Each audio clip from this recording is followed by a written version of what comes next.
Oke, kalau kamu terkeluar tuh, sila masuk balik.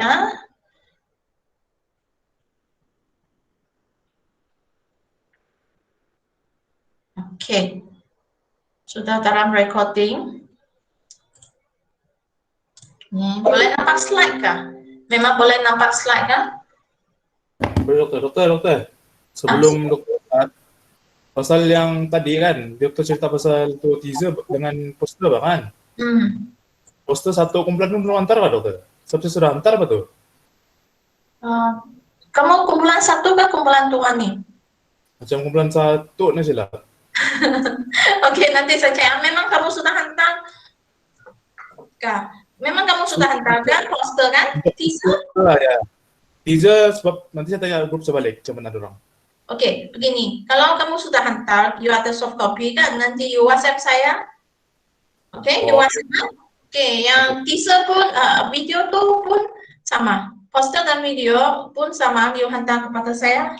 Terus, oke, WhatsApp saja. Saya cobalah tanya. Ya. Kumpulan 2 kami pun semua sudah hantar tuh. Video, teaser, dan poster. Oke, you kasih WhatsApp saya, kumpulan perintah. Tolong WhatsApp saya sebab itulah saya bagi tahu sebab admin dia satu orang handle lebih dari 100 kumpulan. Itulah masalah dia tercampur aduk Pak. Dia tak tahu lah kenapa semua barang dia kasih confuse sudah. Itulah saya sebelum ini saya akan busy checking section yang lain yang lebih 10 kumpulan. Oke, itulah saya terlupa cek kumpulan kamu sebab kumpulan kamu 2 kumpulan saya ingat senang saja tadi. Mana tahu saya cek balik hari ini memang kosong. Oke, jadi minta you WhatsApp saya, nanti saya kasih tahu admin lah, tanya dia boleh masuk ke sempat lagi ke tidak. Sebenarnya sempat lagi lah, saya minta tolong saja lah. Oke, kita masuk. Oke, thank you. Oke, kita masuk section cuti lagi kami antar tuh. Oke. Saya bagi tahu dia nanti ya. Saya bagi tahu semasa cuti itu kan, maksudnya masa itu ialah sebelum raya lah lebih kurang lah kan. Oke, saya bagi tahu. Oke, kita masuk unit 9 pengurusan hari ini, di mana dalam pengurusan ini kita melihat apakah fungsi-fungsi pengurusan, di mana pengurusan ialah konsep yang paling asas dalam perniagaan, di mana pengurusan ini termasuklah pengurusan keuangan, pengurusan operasi, pengurusan sumber manusia. Oke, di mana pengurusan ini mempengaruhi sama ada syarikat ini akan berjaya atau tidak. Dan perkara yang ketiga Anda belajar melalui unit ini ialah apakah cabaran-cabaran yang kita hadapi dalam abad ke-21, cabaran kita. Oke, jadi dalam pengurusan ini, pengurusan sebenarnya adalah satu proses menggunakan sumber yang sedia ada untuk mencapai objektif syarikat. Jadi dalam pengurusan ini kita boleh lihat pengurusan lebih kepada pengurusan perniagaan. Jadi pengurusan perniagaan ini bermakna termasuk pengurusan organisasi secara keseluruhan. Pengurusan organisasi ini termasuk sumber manusia, sumber keuangan, dan sumber-sumber lain yang kita ada dalam sebuah syarikat. Jadi business management lebih kepada pengurusan perniagaan, khasnya untuk organisasi yang mementingkan pulangan dari segi keuangan. Tetapi pengurusan ini memang penting untuk semua jenis organisasi, termasuk organisasi kerajaan, termasuk organisasi seperti organisasi yang bukan untuk tujuan keuntungan seperti university, seperti organisasi seperti WWF yang bukan untuk tujuan mendapat keuntungan. Jadi faktanya kita lihat setiap tahun berpuluh ribu syarikat baru dimulakan, dimulakan setiap tahunan seluruh dunia. Ada kalanya syarikat ini berjaya, Nah, ada juga di antara syarikat ini kurang berjaya. Syarikat yang berjaya akan berkembang menjadi syarikat yang lebih besar, medium, small to medium, kemudian medium to large, menjadi sangat besar, kemudian bukan saja antara bangsa, bukan saja kebangsaan, tetapi antara bangsa. Okay, so we can say global organization, di mana semua syarikat seperti Google, Dell, Photoshop, Peketila, semua ini bermula dari kecil, okay, kecil. But due to the passion and the drive and the patience of entrepreneur, okay, dengan usahawan, okay, dengan komitmen usahawan, mereka mencapai sesuatu yang berguna. Okay, maksudnya syarikat mereka menjadi besar dan mendapat keuntungan yang tinggi. Khasnya syarikat seperti Facebook, syarikat seperti Google adalah syarikat yang pada mulanya bukan bertujuan untuk mendapat keuntungan yang tinggi, tetapi dengan komitmen yang begitu tinggi, dengan creativity itu, kita lihat syarikat ini berkembang menjadi begitu banyak untung hari ini. Oke, pada masa yang sama kita lihat ada syarikat yang kurang berjaya. Oke, syarikat yang kurang berjaya adalah sebabnya ialah pengurusan yang kurang baik, operasi yang kurang baik. Oke, jadi bagaimana kita mengelakkan pengurusan dan operasi yang tidak berfungsi dengan baik ialah kita menggunakan cara pengurusan yang profesional, yang dapat mengelakkan kegagalan syarikat. Oke, contohnya kita ada pengurusan sumber manusia yang cekap, pengurusan keuangan yang efisien, pengurusan sumber lain yang sesuai dengan syarikat tersebut. Jadi pengurusan adalah salah satu faktor lah yang kita lihat sebagai sebab sebuah syarikat itu berjaya. Oke, jadi dalam pengurusan ini kita ada 4 fungsi. Fungsi pertama ialah perancangan, planning. Yang kedua, organizing. Dalam PM ialah organisasi, leading yaitu kepimpinan, dan controlling, kawaran. Oke, jadi kita ada 4 fungsi, jadi dipanggil POLC. Oke, jadi fungsi ini mesti bermula dari planning. Oke, planning ialah the process of setting goals and formulating organizational activities, ataupun menetapkan strategi syarikat. Okay, menetapkan objektif goal syarikat dan menetapkan strategi syarikat untuk mencapai goal syarikat tersebut. Kemudian dalam organisasi ialah kita merancang, menyusun, okay, dan memastikan semua tugas dan individu dan sumber yang lain digunakan dengan berkesan, dengan baik, dengan cekap untuk mencapai goal syarikat. Seterusnya adalah kepimpinan. Selepas kita tentukan apa yang perlu dibuat, kita bagi motivasi. Jadi tujuan utama leading ialah motivasi diberikan kepada para pekerja untuk melaksanakan tugas-tugas harian. Okay? Dan memastikan pekerja melaksanakan tugas yang betul lah untuk mencapai objektif atau goal syarikat. Dan akhir sekali ialah kawalan. Kawalan ialah measuring the performance and take actions to ensure the desired result.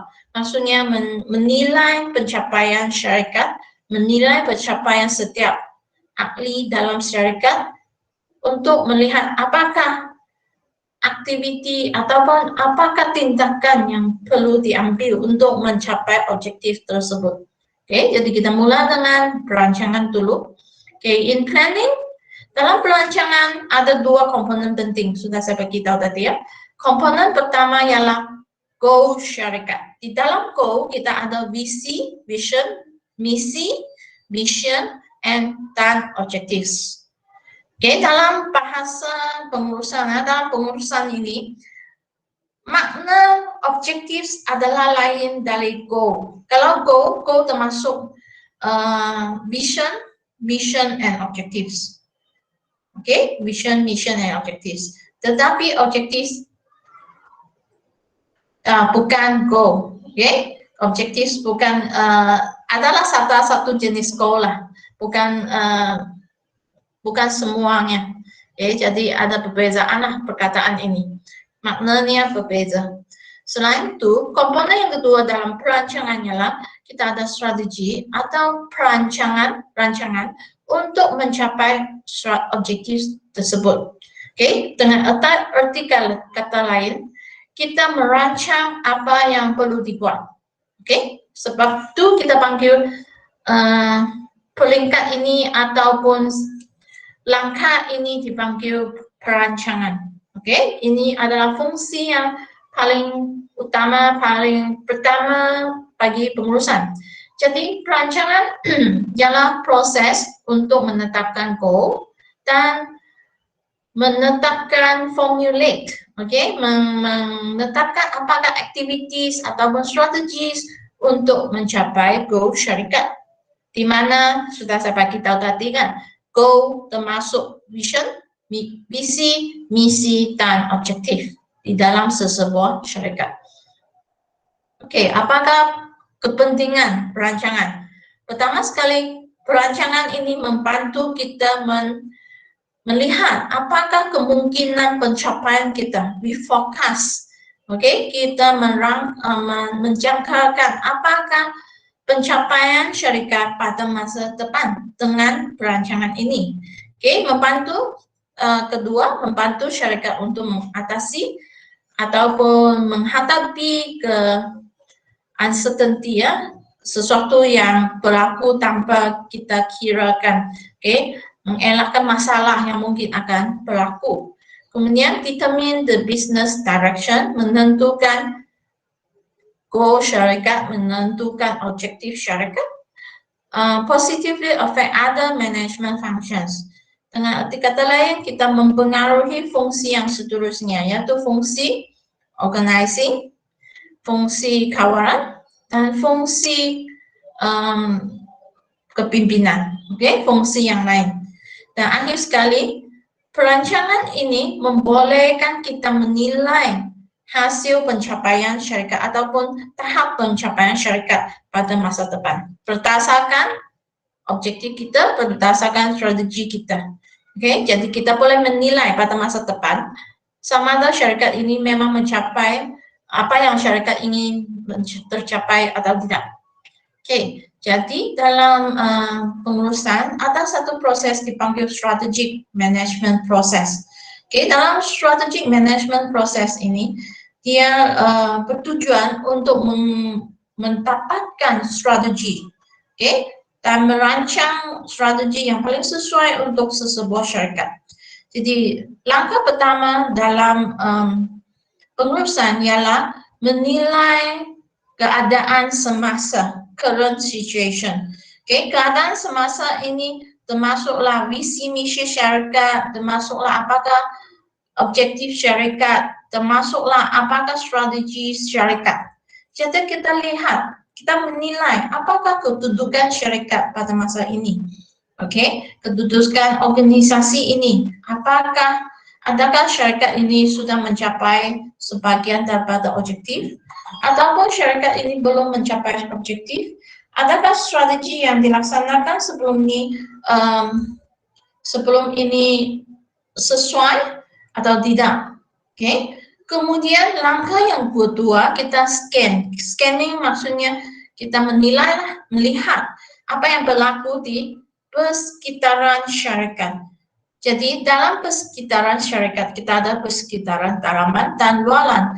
Persekitaran dalaman kita lihat pekerja syarikat, kita lihat pengurusan syarikat, kita lihat apakah sumber syarikat, dan kita juga lihat apakah kebolehan kedudukan syarikat berbanding dengan pesaing. So biasanya semasa kita buat penilaian internal dan eksternal, dalaman dan luaran, kita buat SWOT analysis. So we are using SWOT analysis untuk menilai persekitaran dalaman dan luaran. Manakala persekitaran luaran, kita lihat apakah sosial kedudukan, sosial ekonomi sekarang, apakah teknologi yang ada sekarang, apakah keadaan politik sekarang dan sebagainya. Semua ini ialah sebagian daripada persekitaran. Dan seterusnya selepas kita melaksanakan SWOT analisis, langkah ketiga ialah kita menetapkan apakah faktor yang boleh membantu syarikat ini menjadi lebih berjaya. Oke, katakan kita ada faktor dalaman dan faktor luaran. Faktor dalaman mungkin kita ada pekerja yang ada pengetahuan, oke. Mungkin kita ada hubungan yang baik dengan pembekal, mungkin kita ada knowledge, ilmu tertentu terhadap produk, pengelolaan produk tertentu. Contohnya, kalau restoran, resepi lah, kita ada resepi yang khas, yang memang sedap contohnya. Okay. Faktor luaran, kita boleh lihat contohnya pesaing, contohnya kerajaan, faktor yang mungkin mempengaruhi syarikat ini menjadi lebih berjaya. Okay. Dan juga faktor yang boleh melemahkan kedudukan syarikat ini. Jadi berdasarkan semua faktor-faktor ini, kita menentukan apakah strategi baru. Okay. Permulaan dengan kita menentukan apakah goal syarikat, yaitu visi misi syarikat, dan kita tetapkan strategi untuk setiap komponen dalam syarikat. Kita ada strategi untuk syarikat secara keseluruhan. Okay, strategi untuk semua pihak, semua individu dalam sebuah syarikat. Dan kita ada strategi untuk setiap jabatan, kita ada strategi untuk setiap pasukan dan setiap individu. Dan akhirnya melaksanakan strategi ini. Oke, jadi dalam pengurusan inilah prosesnya. Oke, jadi dalam pengurusan kita selalu kata MPO. Ini ialah konsep yang paling biasa kita hadapi hari ini. Oke, MPO, Management by Objective, di mana kalau Anda bekerja dengan pihak kerajaan, Anda tahu ada KPI. Oke, KPI saya ialah ini, perlu mencapai ini kan. Jadi setiap jabatan pun, departemen jabatan pun ada KPI masing-masing. Oke, contohnya sekolah pun ada KPI masing-masing. Kemudian syarikat secara keseluruhan ada objektif, ada goal masing-masing. Oke, mengapa kita menentukan objektif ini? Ialah supaya kita menggunakan ini sebagai satu cara untuk pengurusan. Oke, jadi selepas menetapkan objektif, perlulah kita menetapkan apakah rancangan ataupun aktiviti yang boleh dilaksanakan. Oke, kita tetapkan rancangan dan aktiviti, kemudian kita melaksanakan, pelaksanaan, kemudian review. Review ialah kita menilai pencapaian kita, sama ada pencapaian ini, contohnya sudah sekarang tengah tahunnya, katakan Jun sudah. Kita lihat sama ada objektif ini boleh dicapai atau tidak. Kalau tidak dapat dicapai, oke, kita balik kepada perancangan. Lihat apa masalah, apa yang boleh saya laksanakan selepas ini. Oke, so ada collection kalau tidak dapat tercapai. Tetapi sekarang katakan sekarang Jun sudah, dan objektif tahun ini sudah hampir saya selesai. Jadi oke lah, saya boleh teruskan ke melaksanakan aktiviti ini, dan akhir tahun ada penilaian dan appraisal maksudnya kita bagilah sesuatu to appraise,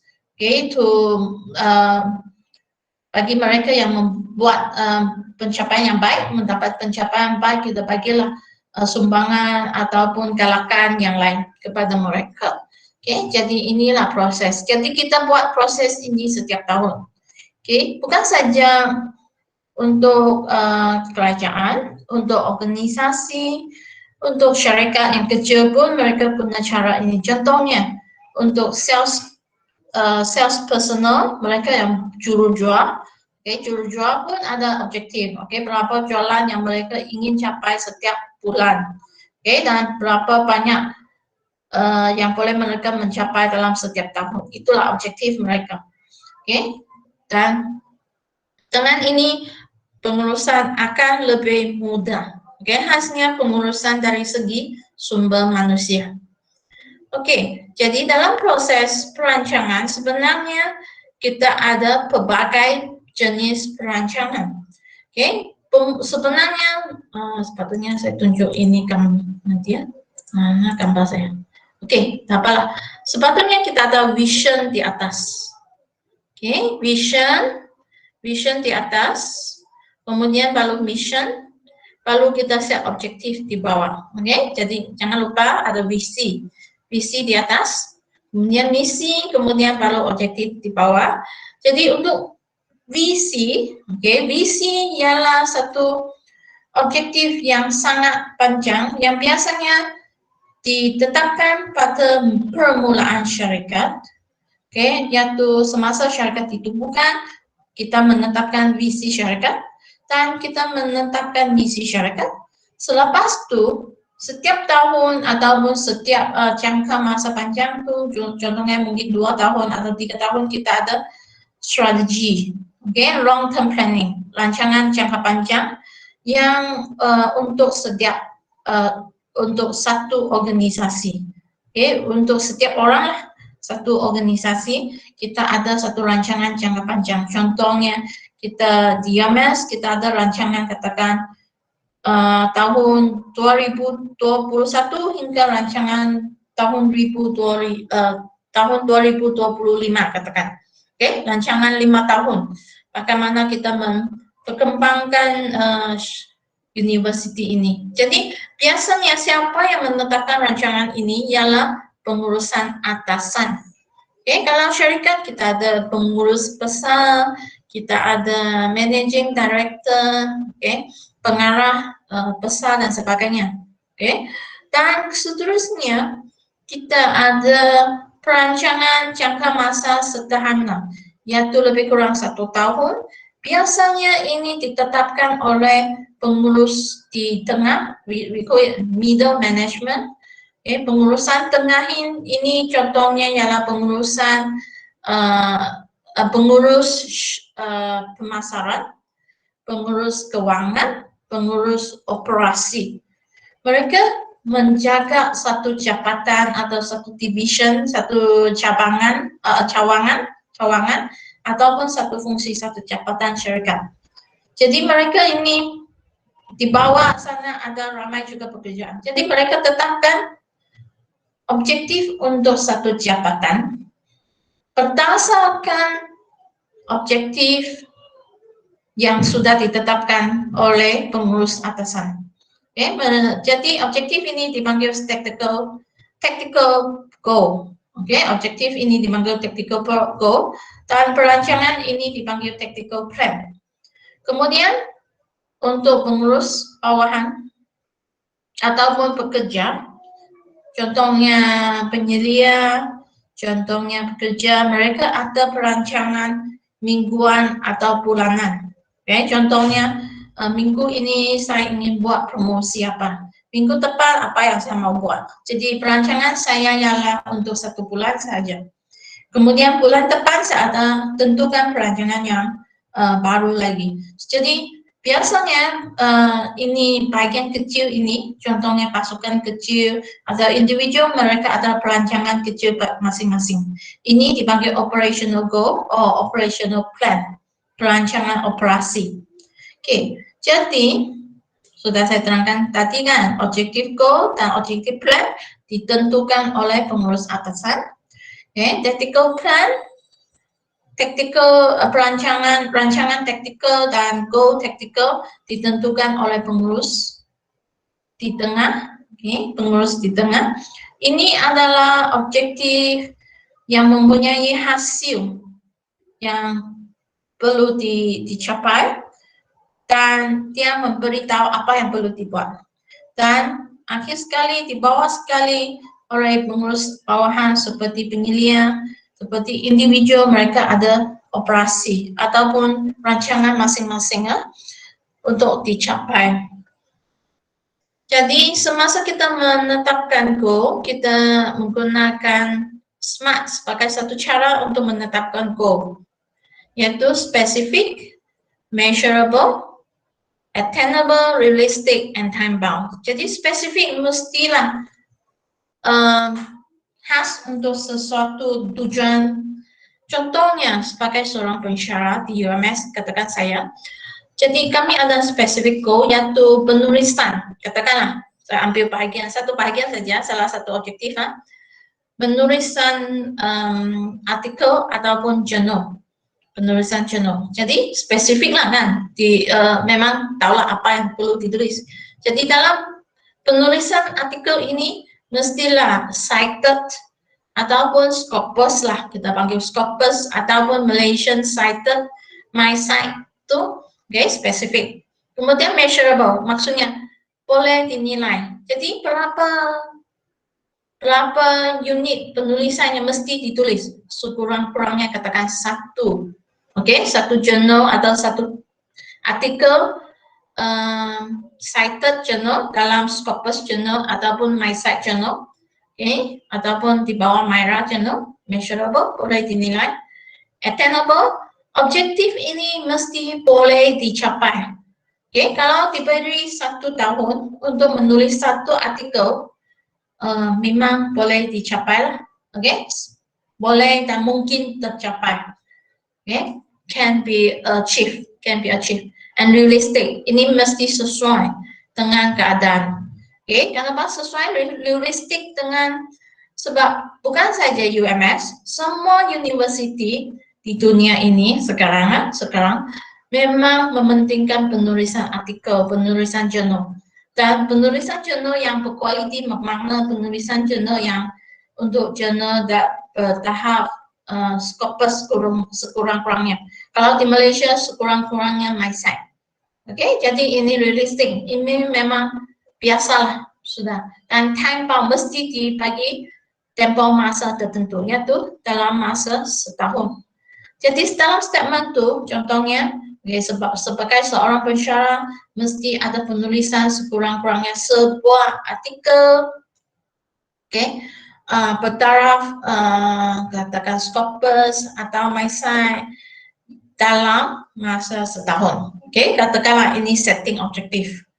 Dan inilah satu contoh lah goal yang efektif karena dia boleh tercapai, boleh dicapai dalam masa tertentu. Dan mesti realistik sesuai dengan keadaan dan mesti boleh dikira. Katakan satu artikel, maksudnya ada angka yang boleh dikira. Seterusnya, semasa kita tetapkan objektif, sudah saya bagi tahu kan, sepatutnya kita ada visi di atas. Di atas visi lagi ada value, yaitu nilai-nilai yang kita pentingkan dalam sebuah syarikat. Jadi contohnya dalam UMS, kita mementingkan holistic education. Inilah nilai kita yang kita pentingkan. Dan untuk syarikat seperti, katakan seperti Asian, nilai yang mereka pentingkan ialah low cost.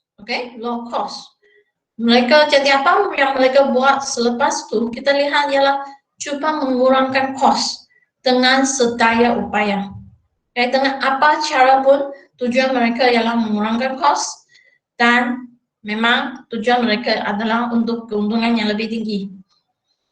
Kemudian untuk syarikat seperti body shop lebih mementingkan kebajikan manusia dan haiwan. They are against, body shop are against animal testing, katakan begitu. Inilah nilai yang mereka pentingkan.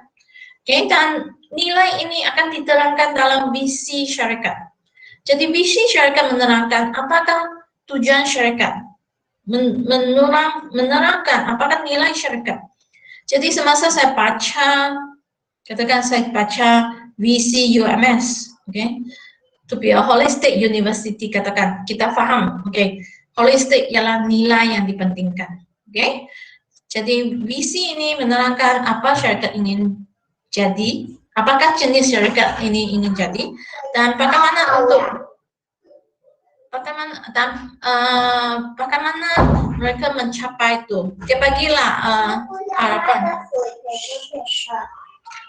Oke, kita bagilah harapan, kita bagilah dia satu motivasi untuk mencapai ini.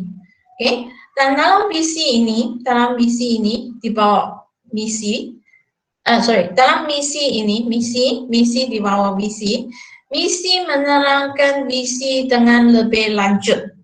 Dalam misi biasanya kita menerangkan bagaimana kita melaksanakan ini. What do we do? Bagaimana? Jadi apakah cara yang kita buat dan siapa kita buat ini? Jadi sekali lagi misi ini bagilah motivasi dan tujuan syarikat. Bagilah. Apakah motivasi untuk melaksanakan? Bagaimana kita melaksanakan ini? Kemudian strategic objektif. Biasanya kita ada rancangan 5 tahun. Oke. Kemudian di bawah strategi kita ada objektif yang tactical objektif dan juga operation objektif di bawah. Jadi strategic objektif biasanya ialah rancangan 5 tahun, atau kurang dari 5 tahun. Kadang-kala kita ada rancangan 10 tahun. Tetapi perubahan persekitaran yang cepat menyebabkan biasanya sekarang kita kurang tidak mau buat rancangan selama 10 tahun. Biasa kita buat paling-paling pun 5 tahun sekarang. Oke, jadi how do we going to progress? Apakah rancangan 5 tahun berdasarkan persekitaran hari ini?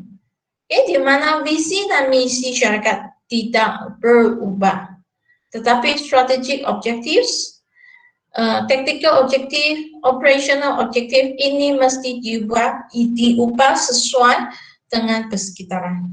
Dan akhir sekali ialah KPI untuk individu, KPI untuk pekerja bawahan, menerangkan how to do it in very detailed way. Okay? Jadi contohnya lah Telekom katakan. To be a world-class telecommunication company providing total customer care. Tak perlu fikir sama ada syarikat ini memang buat ini ke tidaklah. Kita lihat apakah visi syarikat terdahulu. Jadi visi syarikat ialah nilai dia ialah customer care. Mementingkan pelanggan syarikat. Customer care. Ini nilai dia. Dan syarikat ini menjadi world class, kelas dunia, kelas antara bangsa. Maksudnya berkualiti lah, sangat tinggi lah. Dan dia menjual ke luar negara, bukan saja di dalam Malaysia. Kemudian dari segi misi, provide customer satisfaction. So inilah cara dia. We provide customer satisfaction maksudnya. We will do what? We will achieve this through developing people, products and service for who? For who? For the nation, untuk negara, untuk pekerja dan untuk shareholders. Jadi kita boleh lihat di dalam misi ini sudah dibagi tahu kita ingin mencapai kepuasan dan bagaimana kita buat kita membangunkan sumber manusia, membangunkan produk dan service dengan kualiti yang baik untuk siapa? Untuk negara, untuk pekerja, untuk shareholders, pemegang saham dan sebagainya. Dan seterusnya ada strategi lah. Dan tetapi strategi ini sering berubah mungkin setiap 5 tahun berdasarkan pertukaran persekitaran. Jadi seperti saya bagi tahu tadi, dalam strategic management, pengurusan strategi, biasanya kita ada SWOT analysis. Di mana dalam SWOT analysis kita lihat apakah kekuatan dan kelemahan syarikat. Kedua-dua ini adalah faktor dalaman. Internal strength and weaknesses. Kekuatan dan kelemahan syarikat adalah faktor dalaman. Kemudian pada masa yang sama kita ada faktor luaran, yaitu opportunity, peluang, and threats, peluang dan ancaman. Kedua-dua ini adalah faktor luaran. Okay? Untuk faktor dalaman ini, memang kita boleh mempengaruhi, kita boleh ubah. Tetapi faktor luaran kita tidak boleh mempengaruhi, kita tidak boleh ubah. Okay, lihat contoh di sini ya. Contoh kekuatan ialah kualiti produk yang baik, harga yang lebih murah, katakanlah mungkin sebab cost kita rendah ataupun profit kita rendah sedikit. Hubungan yang baik dengan pembekal, marketing skill, well-known brand, ini adalah contoh-contoh yang mungkin adalah dari segi kekuatan, manakala dari segi kelemahan ialah kekurangan kemahiran, kekurangan pengetahuan, contohnya pengetahuan teknologi, cost yang tinggi, tiada pengalaman, kurang modal, yaitu capital modal. Dari segi luaran pula kita ada contohnya peluang dari segi pendapatan syarikat, pendapatan pengguna semakin meningkat. Ini peluang. Ataupun sokongan kerajaan, ekonomi, kedudukan ekonomi yang lebih baik, teknologi baru, dan health conscious. Ini yang kita hadapi hari ini. Semua pembeli ataupun pengguna hari ini sangat mementingkan kesehatan. Khasnya kita dalam ancaman pandemik ini ya, ancaman virus ini, ramai yang pergi beli vitamin. Kita lebih sedar bahawa kita perlu jaga diri masing-masing. Kalau kita jaga diri, sebenarnya kita pun jaga family kita lah, keluarga kita. Kemudian ancaman pula. Apakah ancaman? Competitors, pesaing. Ancaman barangan gantian. Ancaman pesaing baru. Ancaman kekurangan bahan mentah, ancaman ekonomi. Ini yang kita akan hadapi hari ini. Ada kemungkinan besar ekonomi kita menjadi teruk kalau kita bertulisan dengan MCO ini. Ada kemungkinan ekonomi akan menjadi teruk. Jadi apakah yang boleh kita buat? Kalau ada ancaman, kita coba elakkan. What we must avoid or counter. Kita coba elakkan, kita coba mengurangkan ancaman ini. Kemudian kalau opportunity, peluang, kita coba mengambil peluang ini. Kalau kekuatan, kita coba menggunakan kekuatan kita untuk memperbaiki pencapaian syarikat. Tetapi kalau kelemahan, kita coba elakkan, kita coba menyelesaikan kelemahan kita. Contohnya memberi latihan kalau tiada kemahiran. Contohnya pergi training. Contohnya menggunakan teknologi yang lain untuk mengurangkan kos pengeluaran. Contohnya mendapatkan pekerja yang berpengalaman dan sebagainya. Kita coba mengelakkan. Jadi selepas itu kita dapatkan strategi lah. Terdapat 4 strategi yang berbeza. Kita boleh pilih sama ada salah satu strategi ataupun lebih dari satu strategi. Ini bergantung kepada syarikat. Tapi yang paling suka kita guna ialah kita gunakan strength untuk mendapat peluang. Strength opportunity strategies. Ini yang biasa kita suka buat. Menggunakan kekuatan syarikat, kelebihan syarikat untuk mengambil peluang dalam persekitaran. Kemudian ada lagi kelemahan dan peluang ini mungkin boleh. Kemudian biasanya ancaman ialah strategi untuk mengurangkan ancaman, mengurangkan kelemahan. Jadi dalam perancangan memang kita hadapi masalah. Jadi apa perlu dibuat? Yang pertama kita merancang untuk bagaimana mengurangkan pembaziran massa ialah dengan kita melibatkan pekerja dalam perancangan. Melibatkan pekerja dengan cara mungkin kita dapatkan pandangan pekerja dalam perancangan, kita membuat mesyuarat dalam perancangan untuk mendapatkan idea perancangan. Yang kedua, masalah kedua ialah rancangan yang kurang sesuai dengan perubahan persekitaran.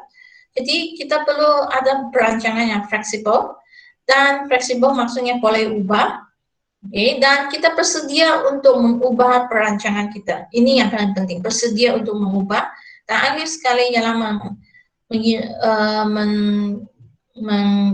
pelaksanaan masalah dalam pelaksanaan.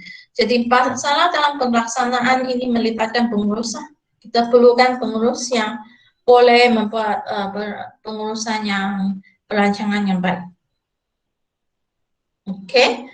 Seterusnya kita akan masuk organisasi. Ya, untuk organisasi ini, oke. Kamu perlu rehat 5 menit kah? Atau boleh teruskan?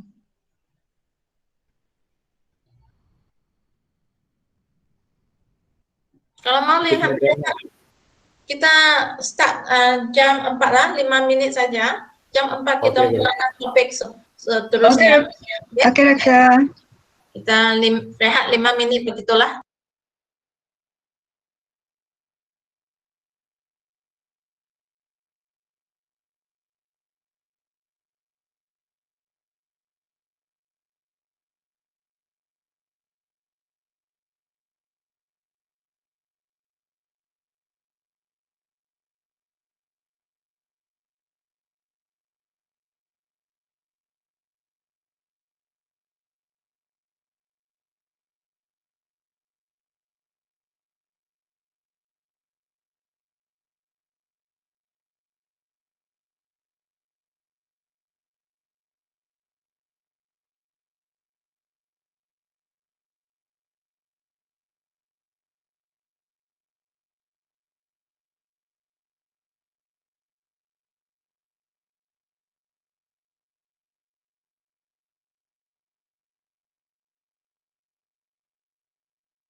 Oke, kita akan teruskan dengan organisasi ya.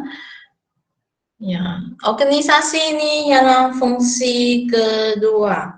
Oke, fungsi kedua di mana organisasi ini terlibat ya bertujuan untuk membentuk struktur dalaman syarikat. Khasnya struktur pengurusan pekerjaan, tugas, dan aktiviti yang perlu dilaksanakan. Dan di dalam organisasi itu kita tentukan otoriti ataupun kita tentukan siapa yang boleh membuat keputusan. Okay. Siapa yang ada lebih kuasa untuk membuat keputusan. Siapa yang perlu mendengar arahan. Okay. Dan arahan, bagaimana arahan dari atas diberitahu kepada pekerja di bawah. Semua ini berkaitan dengan kuasa dan arahan. Kemudian dalam proses organisasi ini, pertama sekali kita tentukan apakah tugasan yang perlu dilaksanakan atau perlu dibuat. Contohnya, semasa kita mulakan aktiviti menumpukan sebuah syarikat, kita tentukan, oke, kita mesti ada seorang pengurus keuangan. Yang khasnya tujuan pengurus keuangan ialah bertujuan untuk menguruskan keuangan syarikat, pembayaran dan penerimaan syarikat. Kedua, kita ada pengurus pemasaran, di mana pengurus pemasaran akan membuat promosi, menetapkan bagaimana promosi ini dilaksanakan dan bagaimana jualan dilaksanakan, kemudian bagaimana packaging produk dan sebagainya. Kemudian ada juga pengurus operasi ataupun pengelolaan, kemudian ada juga pengurus sumber manusia dan sebagainya. Jadi kita ada semua tugas-tugas yang perlu dibuat terdahulu. Oke, khasnya dalam PMC sudah kamu buatkan apakah aktiviti-aktiviti utama yang perlu dibuat. Inilah sebagian daripada organisasi. Seterusnya kita tentukan siapa yang boleh buat tugas tertentu. Dan akhir sekali kita tentukan bagaimana tugas itu diurus dan dikoordinasikan. Jadi dalam pengurusan koordinasi, dalam koordinasi, pertama sekali ialah kita reka bentuk ataupun we design the job. Kita reka bentuk kerja. Biasanya jika kita ada pengalaman bekerja, kita tahulah seorang pengurus, katakan pengurus pemasaran, memang kita tahu tugas pengurus pemasaran ialah merancang promosi, membuat promosi, kemudian dia akan menguruskan pekerjaan, contohnya juru jual di bawah dia, kemudian mungkin dia akan berkomunikasi dengan customer, dan sebagainya. Jadi kita tahu apakah tugas-tugas ataupun aktiviti yang terlibat dalam satu tugas tertentu. Jadi selepas itu kita tentukan ini ialah pengurus pemasaran. Kemudian kita ada pengurus keuangan. Apakah tugas kita tentukan? Apakah kerja yang perlu dibuat oleh pengurus keuangan? Apakah kerja yang perlu dibuat oleh seorang pegawai pengelolaan, ataupun operasi dan sebagainya. Kita tentukan, design the job. Kemudian kita group the job together. Kita kumpul kerja yang sama di bawah satu jabatan. Jadi dalam pengurusan kita ada struktur organisasi, organizational structure, struktur organisasi di mana kita ada jabatan, katakan jabatan keuangan. Di mana dalam jabatan keuangan kita ada pengurus keuangan, kita ada pegawai keuangan dan sebagainya, bendahari dan sebagainya, accountant. Kemudian kita ada jabatan pengelolaan, kita ada pengurus pengelolaan, kita ada pekerja pengelolaan, kita ada packaging dan sebagainya.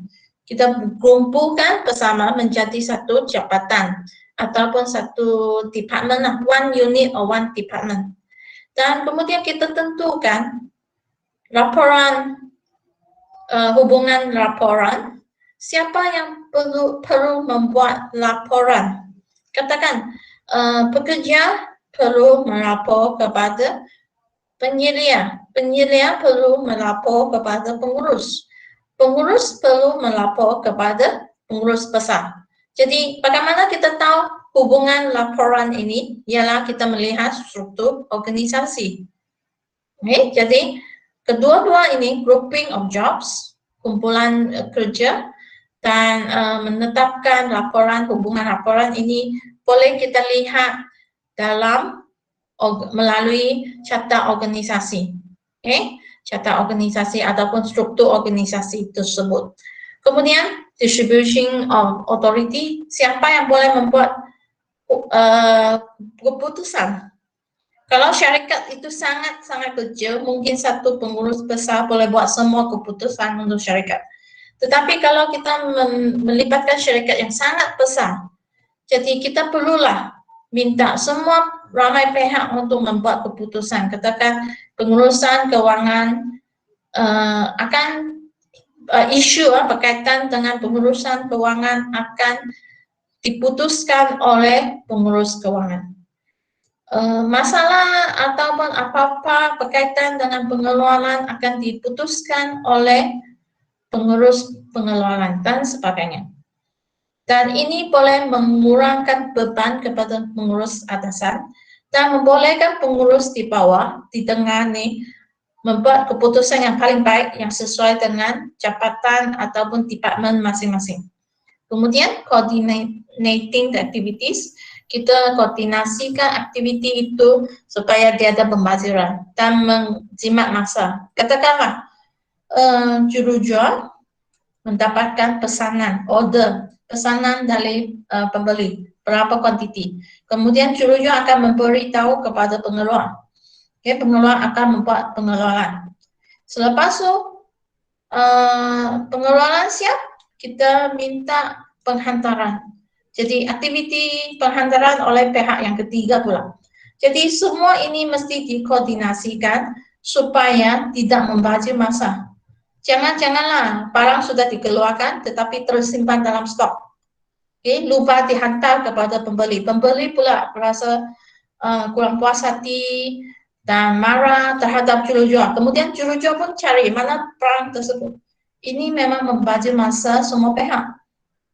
Jadi kepentingan organisasi ialah mengkoordinasikan semua aktiviti supaya menjadi lancar dan menjimat masa, mengurangkan masalah. Dan differentiating between the post, kita membezakan posisi dan tanggung jawab masing-masing. Semakin tinggi posisi seseorang dalam organisasi, semakin banyak tanggung jawab beliau. Jadi kita fahamlah sebagai seorang pengurus, Anda ada tanggung jawab berbeza dan Anda banyak kerja, berbanding bekerja di bawah.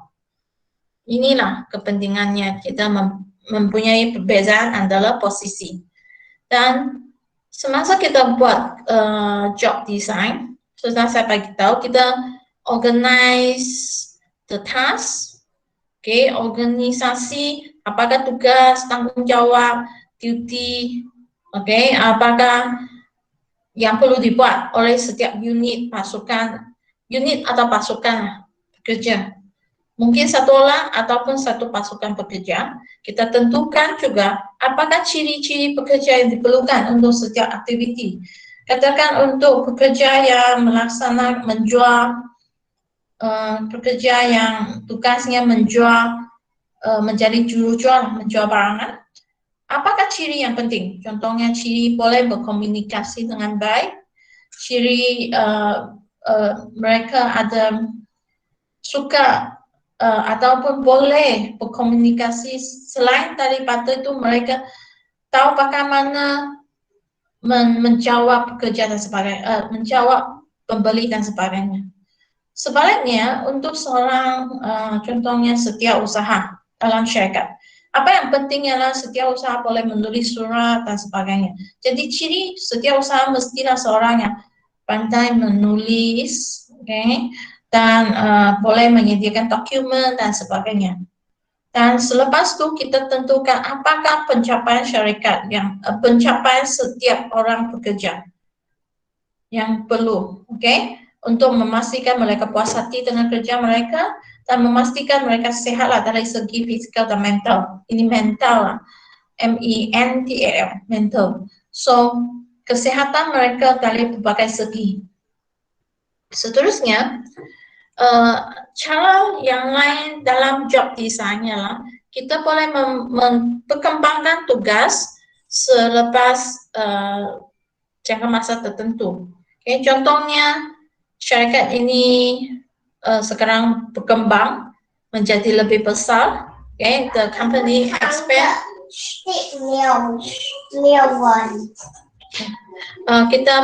Syarikat ini berkembang, expand, jadi lebih banyak tugas yang boleh dibuat, tapi kita mungkin boleh minta pekerja melaksanakan lebih banyak tugas, lebih banyak tanggung jawab, lebih banyak tugas, aktiviti yang boleh dibuat. Tetapi pada masa yang sama jangan lupa pekerja mungkin kurang puas hati kalau terlampau banyak kerja. Jadi semasa kita enlarge, membesarkan tanggung kerja yang perlu dibuat, kita mesti bersedialah, untuk mengelakkan masalah yang dimana pekerja kurang puas hati, ya.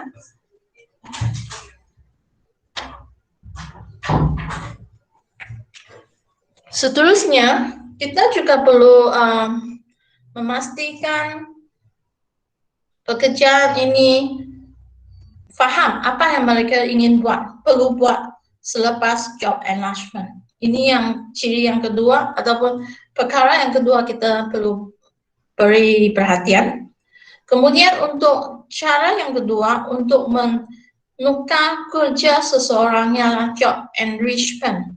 Job enrichment bermakna kita memberi lebih tanggung jawab. Enrichment.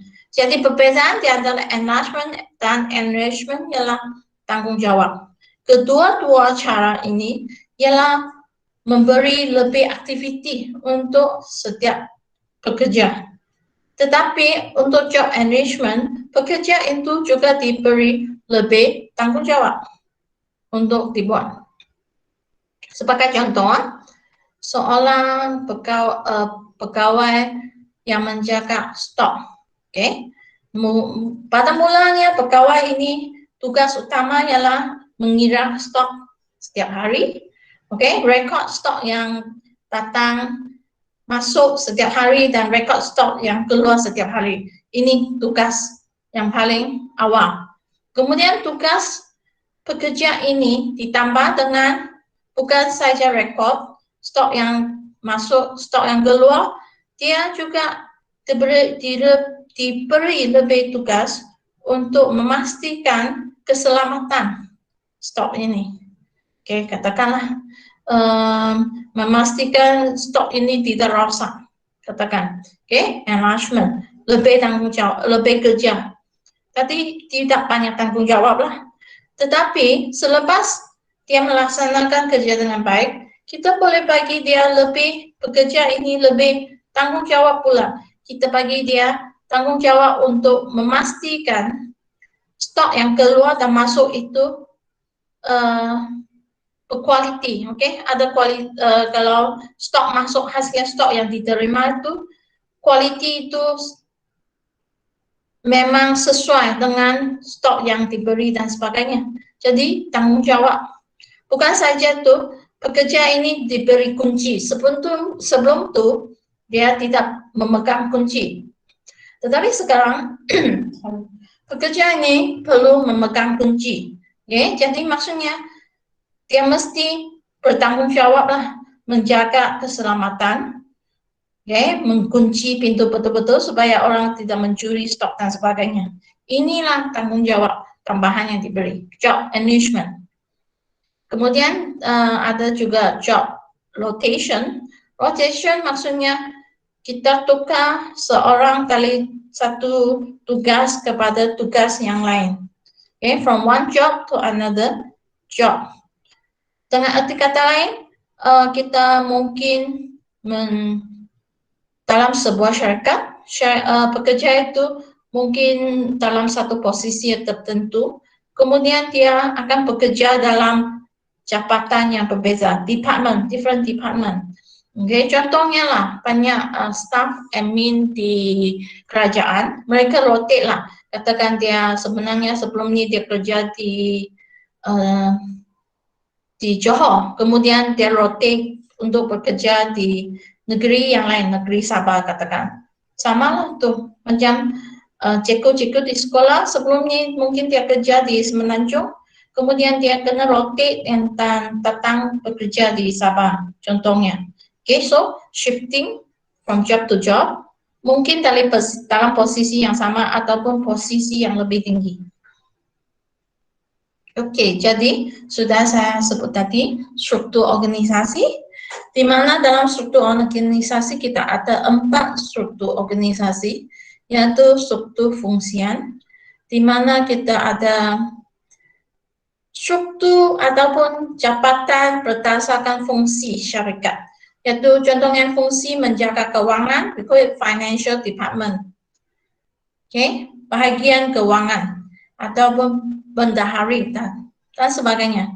Kemudian kita ada information technology department, di UMS kita panggil JTMK, Jabatan Teknologi JTM, maklumat, Jabatan Teknologi Maklumat, JTMK.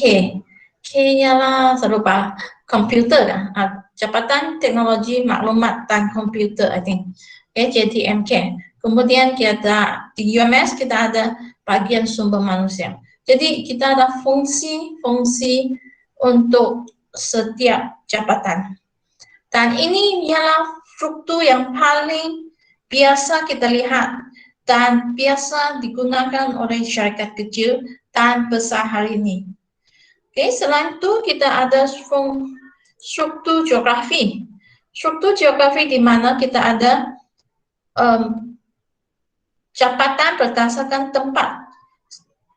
Biasanya disebabkan syarikat itu mempunyai pasaran yang berbeza. Jadi syarikat itu mempunyai jabatan yang menjaga Europe, jabatan yang menjaga Asia. Dan mungkin dia ada satu jabatan, katakan jabatan di satu cawangan di Sabah, satu cawangan di Sarawak, satu cawangan di Selangor, satu cawangan di Johor. Oke, jadi berdasarkan struktur ini kita ada pengurus untuk setiap cawangan atau setiap jabatan. Kemudian product structure untuk syarikat yang mempunyai berbagai jenis produk yang berbeza. Contohnya P&G. Kalau kamu tahu P&G kan, Procter & Gamble. Biasanya apa mereka jual? Ingat tak? P&G.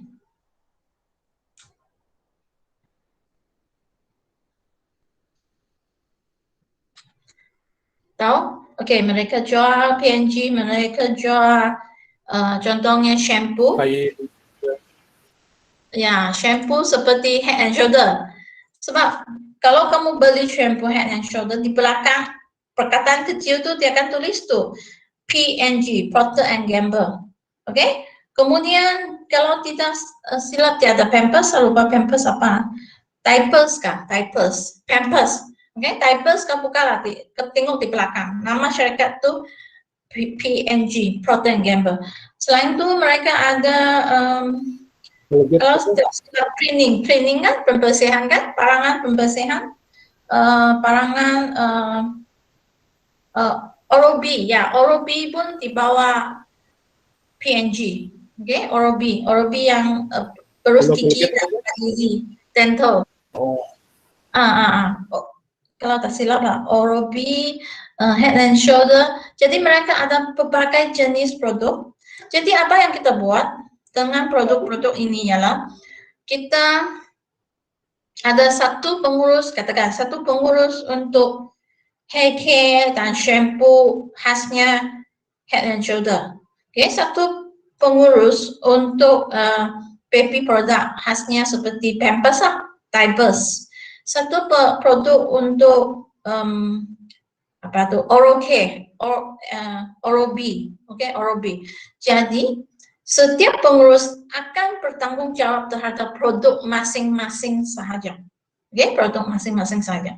Mereka yang penting kan kalau saya bekerja untuk Head and Shoulder, saya pentingkan Head and Shoulder saja, hair care dan sebagainya. Inilah struktur syarikat berdasarkan produk. Di UMS kita ada fakulti-fakulti kan, fakulti perniagaan ekonomi FPEP, fakulti perniagaan ekonomi dan keuangan keuangan. Kemudian kita ada fakulti social science, fakulti psikologi dan pendidikan, kemudian kita ada fakulti sains dan teknologi dan sebagainya, fakulti yang berbeda. Sebenarnya ini bagaikan struktur produk juga. Struktur produk sebab setiap fakulti ada produk yang berbeza. Pelajar di fakulti perniagaan mendapat ijazah perniagaan. Pelajar dalam fakulti social science mendapat ijazah social science dan sebagainya. Jadi ada struktur tertentu. Jadi ada pengurus untuk setiap fakulti. Kemudian dalam matrix structure kita ada gabungan 2 atau lebih struktur. Ini salah satu contohnya. Kita ada jabatan pengelolaan production, so we have production manager. Kita ada jabatan pemasaran, so we have marketing manager. Ini salah satu jenis struktur fungsian. Kemudian pada masa yang sama mungkin kita tubuhkan satu pasukan untuk tujuan tertentu. Ini contoh lah. So pasukan ini untuk tujuan mereka bentuk produk baru yang memang baru untuk syarikat ini. Jadi dia perlu pekerja pengelolaan, pekerja pemasaran bersama untuk mereka bentuk produk itu. Jadi setiap pekerja yang terlibat ini dia laporkan kepada 2 pengurus. Dia laporkan kepada pengurus pengelolaan, katakan ini, dan pengurus pasukan. Ini salah satu contoh lah. Memang struktur matrix ini ada berbagai jenis yang biasanya orang yang kita nampak banyak jenis gabungan. Begitu juga dengan UMS, kita ada banyak jenis struktur yang digabungkan di dalam. Khasnya untuk syarikat yang sangat besar, ini biasa kita lihat. Kemudian kita lihat leading. So leading ialah pengurusan, di mana we are trying to instill enthusiasm by communicating with others. Jadi actually kita coba menanam menanam enthusiasm, menanam ciri-ciri motivasi di kalangan pekerja, menanam cita-cita di kalangan pekerja supaya pekerja memahami apakah objektif masing-masing dan mereka akan bekerja dengan motivasi untuk bekerja dan kuat untuk mencapai objektif masing-masing, and to maintain good interpersonal relationship. Jadi dalam kepimpinan ini salah satu faktor utama yang pemimpin perlu buat ialah kita mempunyai satu hubungan antara pekerja yang baik. We try to maintain a good interpersonal relationship di kalangan pekerja, dan objektif kepimpinan ialah build up the commitment and enthusiasm. Jadi supaya pekerja ada komitmen, komitmen untuk bekerja, dan ada motivasi kuat untuk bekerja dan menukar perancangan kepada tindakan. Itu tujuan utama leading. So dalam leading, kita ada pengurus, kita ada pemimpin. Dalam sebuah syarikat biasanya kita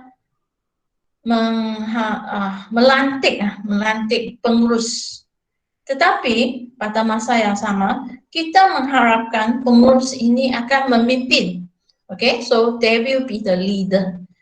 Jadi seorang pemimpin yang baik khasnya pengurus besar yang menjadi pemimpin mesti ada kualiti untuk mengetahui bagaimana untuk memimpin.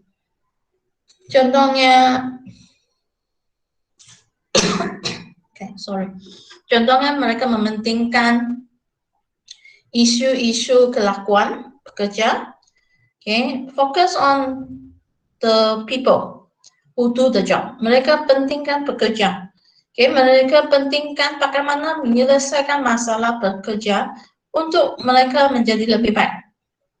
Tetapi dalam pengurusan ini lebih besar skop. Di mana pengurusan juga mementingkan selain kelakuan, mementingkan isu-isu pencapaian objektif, mementingkan masalah diselesaikan dan sebagainya. Yang dalam pengurusan yang sangat dipentingkan ialah job is done. Job is done. Jadi apa yang kita inginkan dalam sebuah syarikat ialah kita ada pemimpin dan pada masa yang sama kita ada pengurus. Kalau boleh pemimpin yang juga mengurus dengan baik adalah yang paling baik. Sebelum saya teruskan dengan topik gambar-gambar ini ya, kita lihat satu video lah. Sebab nanti mengantuk pula. Kita lihat satu video, saya present one video.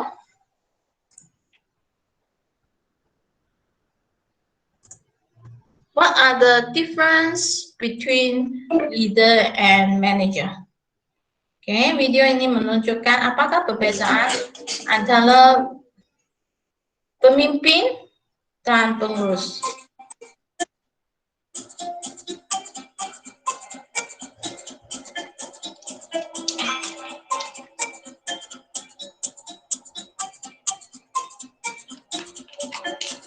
Ya, nampak dokter belum present. Apa tuh? Tak nampak? Sekejap. Nampak kan? Kadang-kadang memang begitu. Semasa saya share YouTube kan, memang sometimes dia tetap kenapa? Dapatkan. Dapat sudah kan? Nampak dokter? Terima kasih.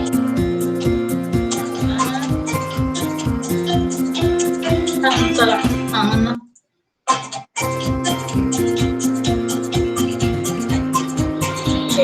You boleh lihat di sini, leader will cope with change, cuba mengubah. Bagaimana dengan pengurus?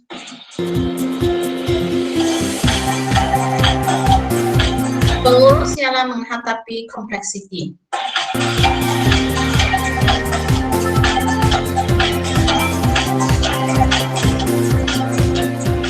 Leader asks why. Pengurus ask what is happening.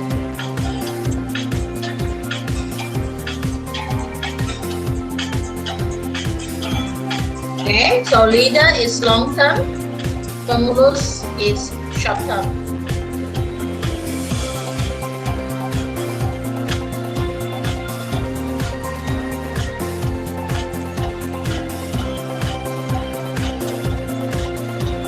Faktor, leader aligns people. Leaders are motivating. Dan pengurus, manager administrate, kawalan, pengurus.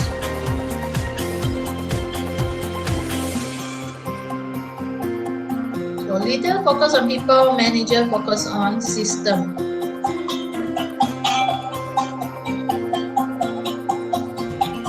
So leaders communicate the vision and managers follow the vision. Dengan kata lain, leaders itu mempengaruhi Anda untuk commit. So leaders are dealing with future, managers are working with lessons.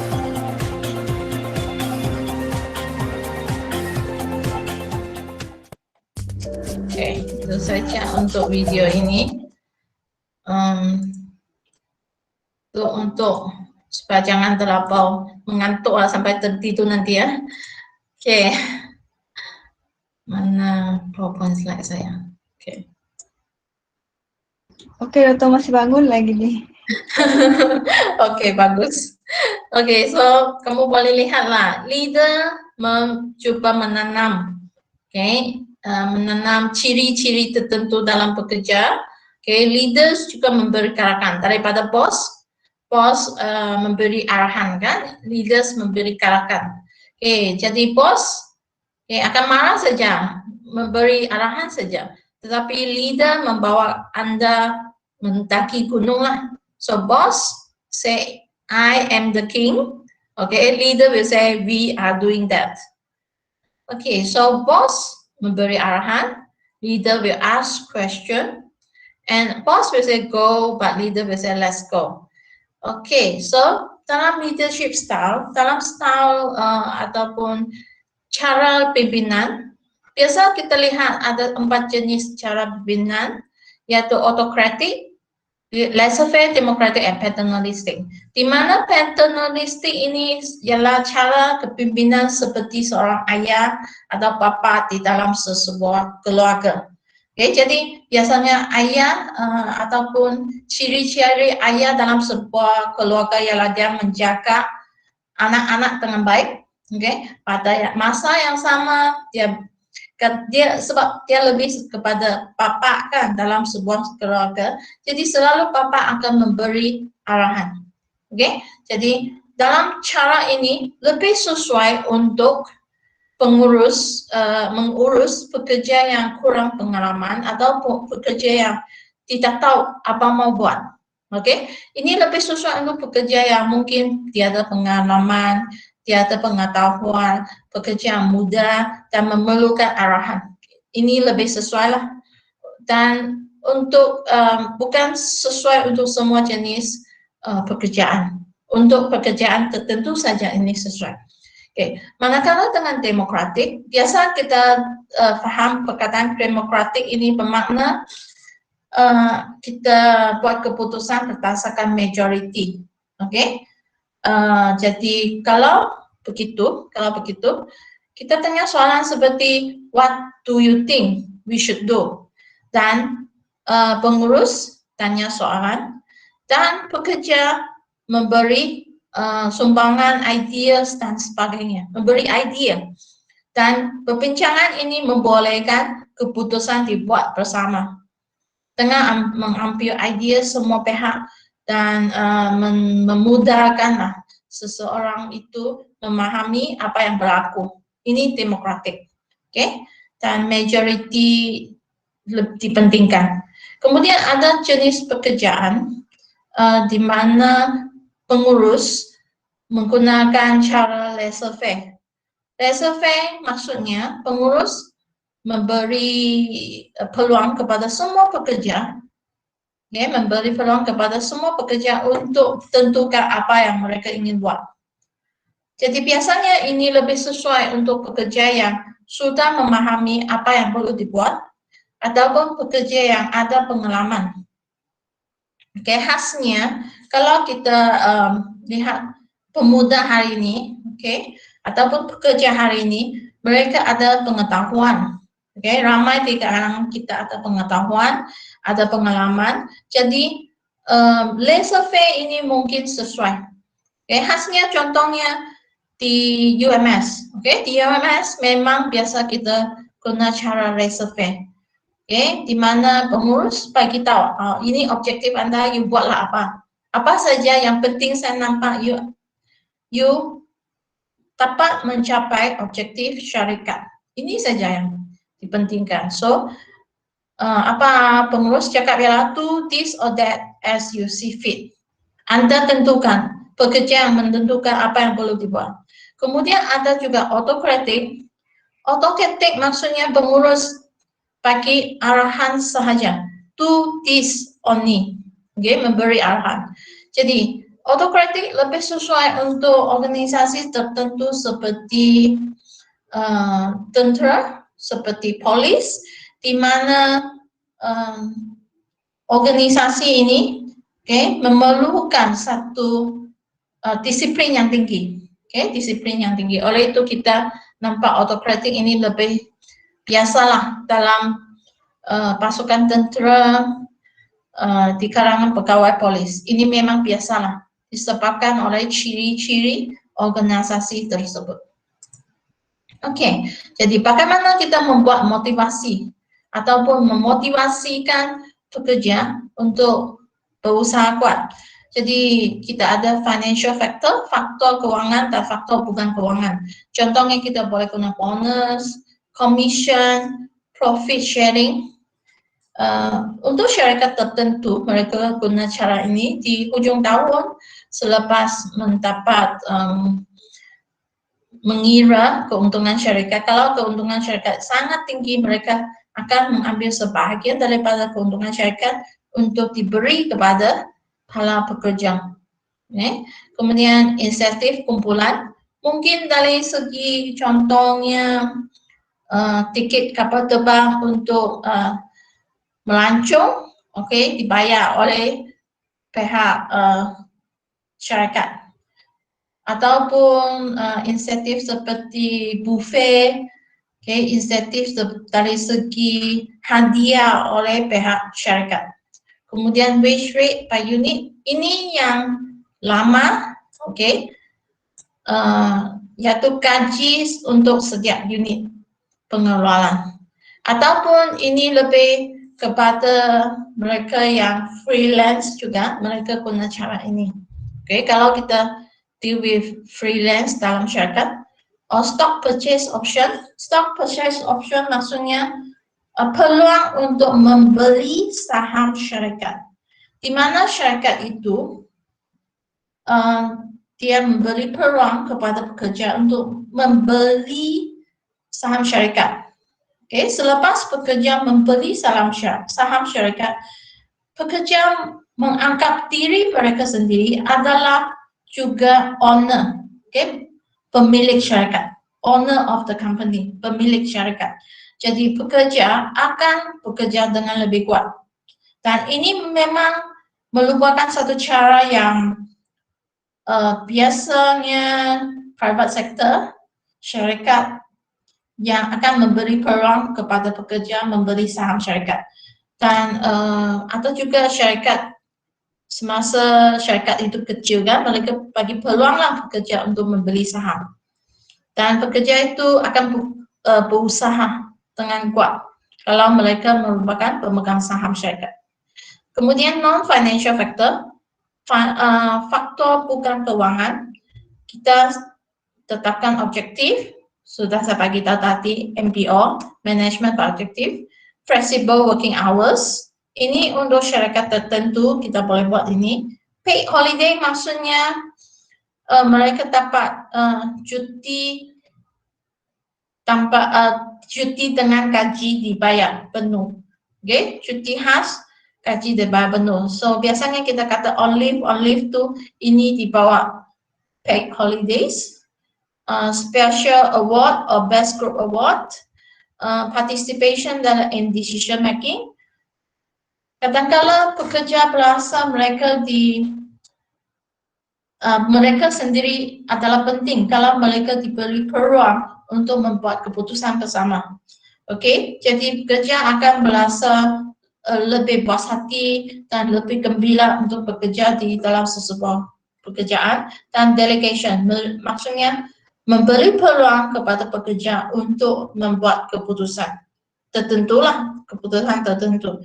Contohnya, kalau dulu biasanya kita tetapkan, untuk sebuah syarikat, kita tentukan katakan masa untuk makan tengah hari lunch hour ialah katakan jam 1 hingga jam 2. Ini biasa ditetapkan.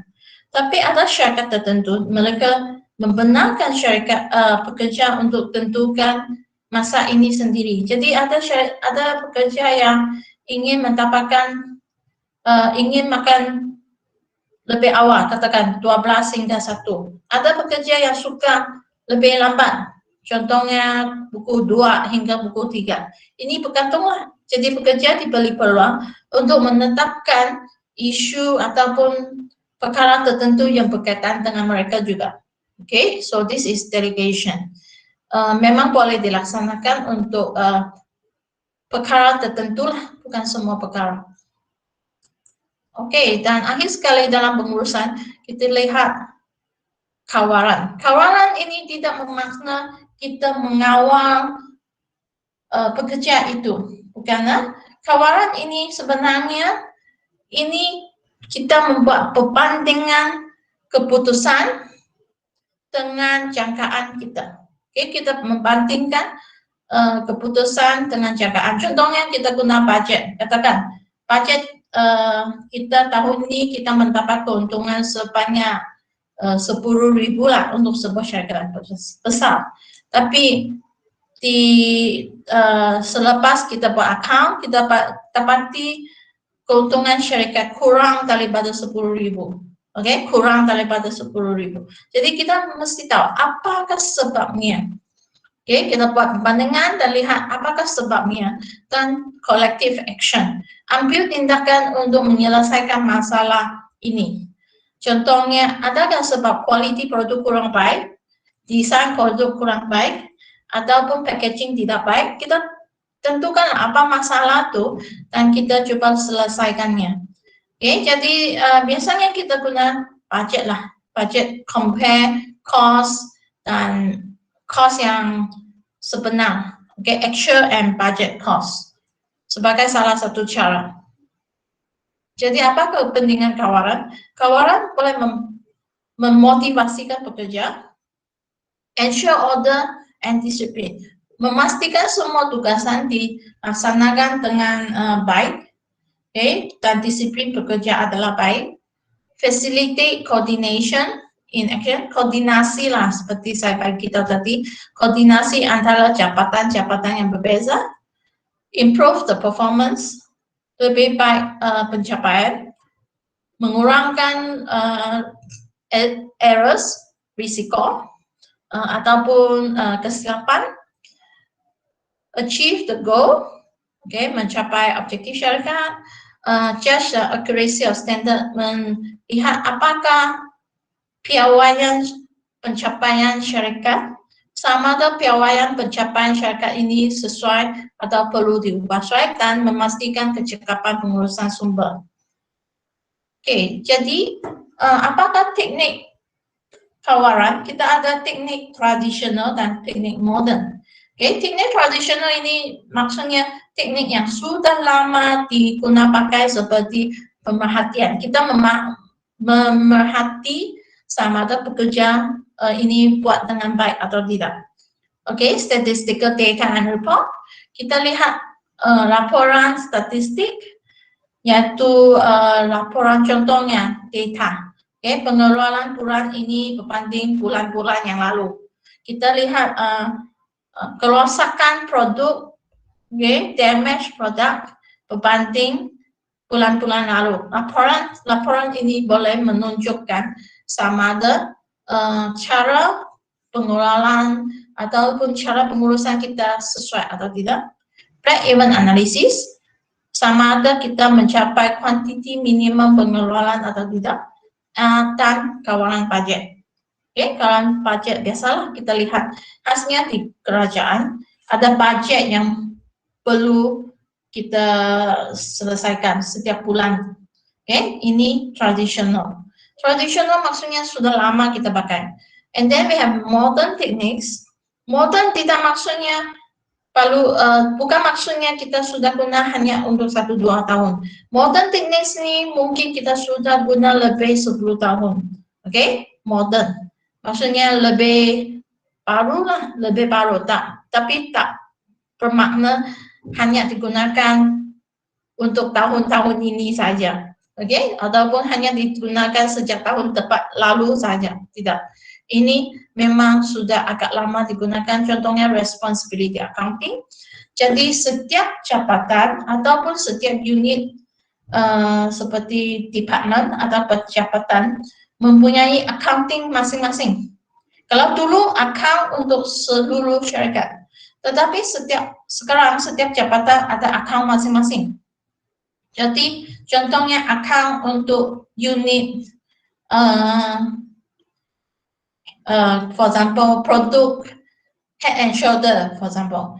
Account untuk unit produk Oral-B, contohnya ORP. Jadi pengurus untuk unit Head and Shoulder Hair Care bertanggung jawab terhadap akaun syarikat, akaun unit tersebut. Kenapa jualan produk itu kekurangan, kenapa promosi meningkat dan sebagainya. Pengurus mesti bertanggung jawab. Oke.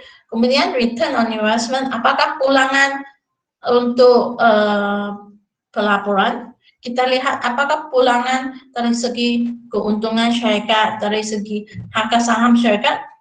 Ration analisis ialah analisis perbandingan, pencapaian dengan sumber yang kita masukkan.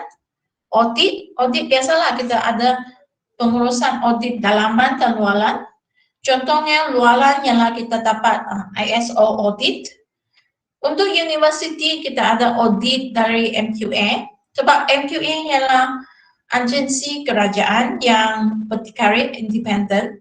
Mereka akan memastikan kualiti pendidikan ini mencapai tahap yang antarabangsa, bukan tahap Sabah atau tahap Malaysia, tetapi tahap antarabangsa.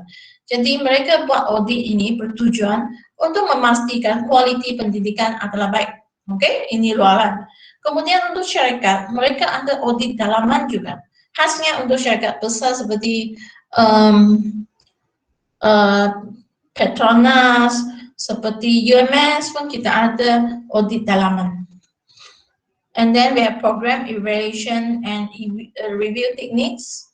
Okay, ada teknik seperti ini, cost per meal and management information system. Kita lihat apakah informasi yang kita perolehi.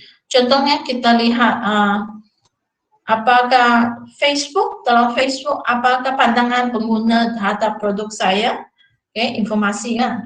Kita lihat big data, kegunaan produk, kita bandingkan produk kita dengan produk orang lain. Semua ini adalah teknik.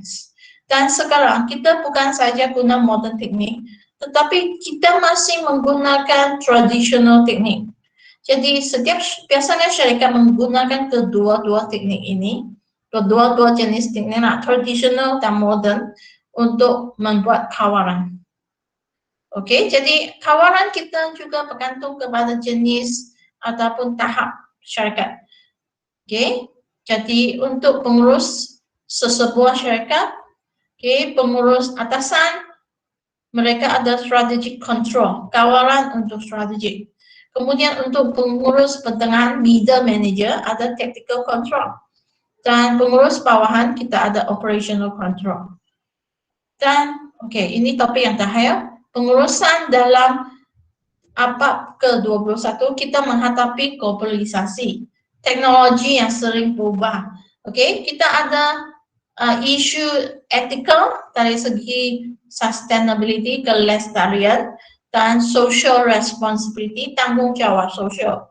Oke, kita juga mementingkan pembelajaran terhadap psikologi.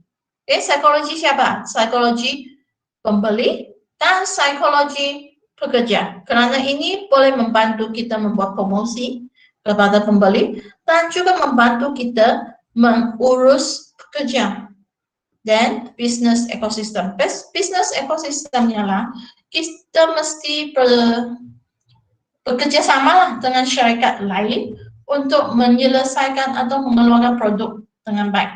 Contohnya untuk sebuah kilang, yang mengeluarkan kereta, katakan kilang ini tidak dapat membuat semua produk dalam kilang, satu kilang sendiri saja. Dia memerlukan contohnya memerlukan cermin, dia dapat dari kilang yang lain. Dia memerlukan tayar ini dari satu kilang yang lain lagi. Memerlukan ball and nut, katakan ball and nut. Kemudian ball and nut dari kilang yang lain. Jadi semua kilang ini mesti bekerja sama. Barulah kilang ini mendapat semua stok yang diperlukan untuk pengelolaan kendaraan.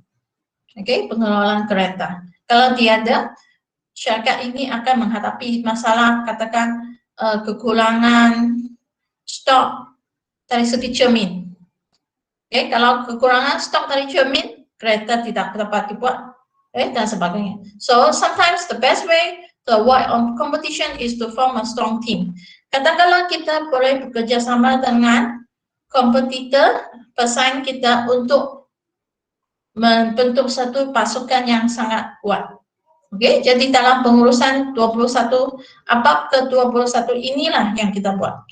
Dan pengurusan pengetahuan termasuk sosiologi, yaitu pengetahuan terhadap sosial, pengetahuan terhadap kelakuan ini kelakuan pengguna, dan juga kelakuan pekerja. Kemudian kita perlu pengetahuan tentang biological, perubahan dari segi tentang kehidupan, living system, neurobusiness, dan teknologi. Inilah pengetahuan yang kita perlukan. Dan jika kita pentingkan pemikiran hari ini kita sangat pentingkan customer. So we are customer oriented. Apa yang kita coba bagi ialah value to the customer. Kita bagi nilai kepada pembeli kita. Berbanding abad yang lalu kita sangat mementingkan pemegang saham. Jadi apa syarikat buat ialah syarikat memastikan pemegang saham syarikat mendapat untung nilai yang paling tinggi. Jadi bagaimana mereka mendapat nilai yang paling tinggi? Ialah supaya syarikat mendapat keuntungan yang tinggi. Jadi masa itu apa yang mereka buat ialah mereka exploit ataupun mengambil kesempatan terhadap pembeli untuk mendapat keuntungan kepada syarikat. Tetapi ada masalah yaitu dari segi aspek jenama, merosakkan jenama syarikat, merosakkan persekitaran dan sebagainya. Itu kurang baik. Sebab itulah hari ini kita sangat mementingkan pelanggan kita, di mana kepentingan ini membolehkan syarikat bekerja dan to grow, syarikat ini berkembang dan syarikat ini boleh sustain ataupun syarikat ini boleh berterusan sustain. But jangan lupa pembeli hari ini sangat pentingkan teknologi dan they know the technology, they have the knowledge, digitally savvy, they are changing the world. The economy and the business. How you and your organization respond determine whether you win in the age of customers. Jadi bagaimana kita menghadapi pelanggan yang pandai dari segi teknologi, pelanggan yang banyak menggunakan digital products.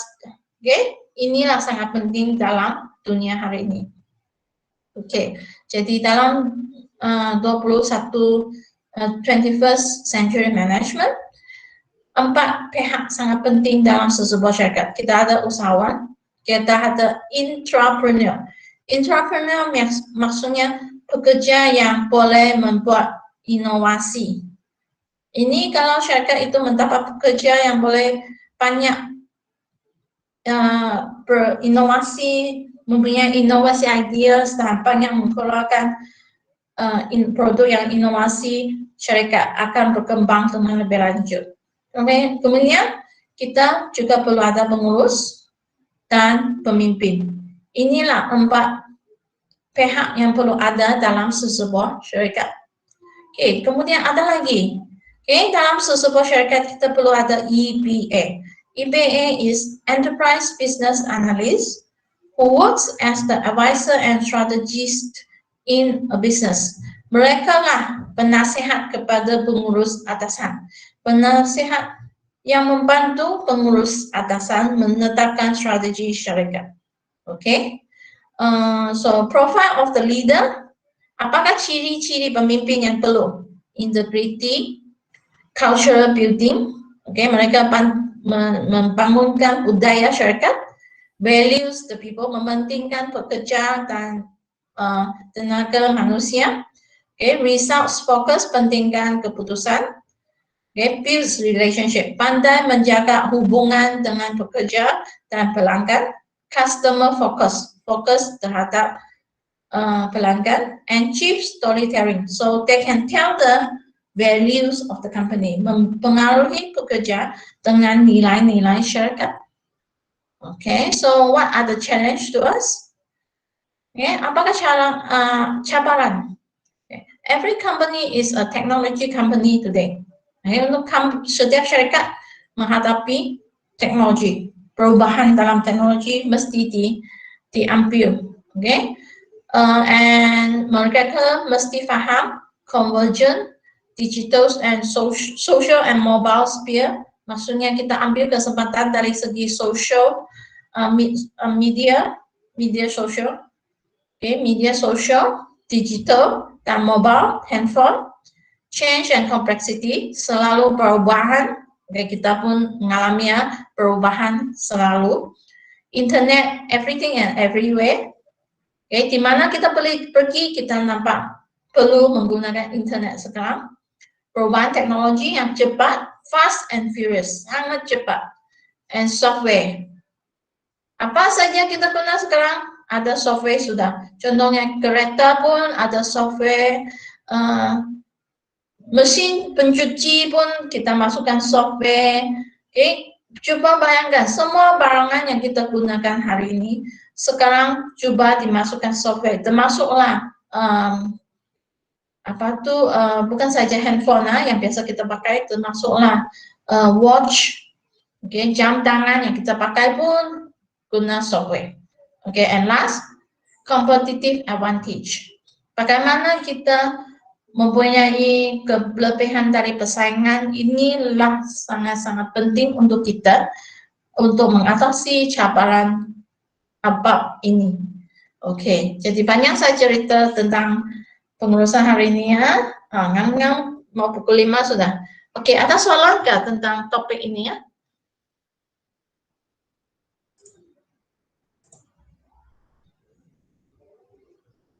Oh, oke ya dokter. Oke ya, thank you ya. Jangan lupa untuk isi kehadiran. Dokter ada satu bang mau tanya. Boleh kah?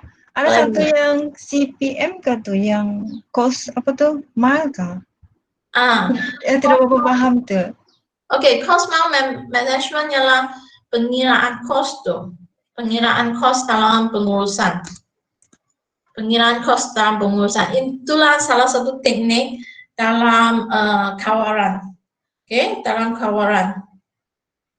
Kalau kamu tanya yang tadi slide kan, itu salah satu teknik dalam kawaran. Kita mengira cost untuk melaksanakan kerja-kerja tertentu. Sebenarnya dalam ekonomi kita biasanya kita lihat perbandingan cost dengan pulangan. Oke, cost dan pulangan. Semasa kita buat perbandingan itu, khasnya untuk perkara yang penting seperti pengeluaran produk, seperti pembangunan satu teknologi baru, kita bandingkan apakah cost dan pulangan. Dan selepas perbandingan ini, baru kita tentukan apa yang kita ingin buat. Oke, jadi cost dimasukkan dalam pengurusan, itu yang penting. Oke, thank you dokter. Oke, ada lagi soalan?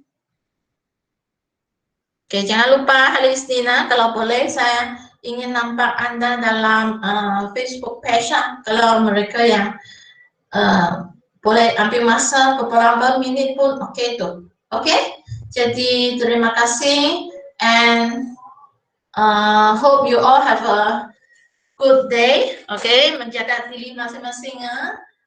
I think no Syazira, okay sudah, sehat sudah. Okay kah? Kejap. Okay sudah, okay, ya.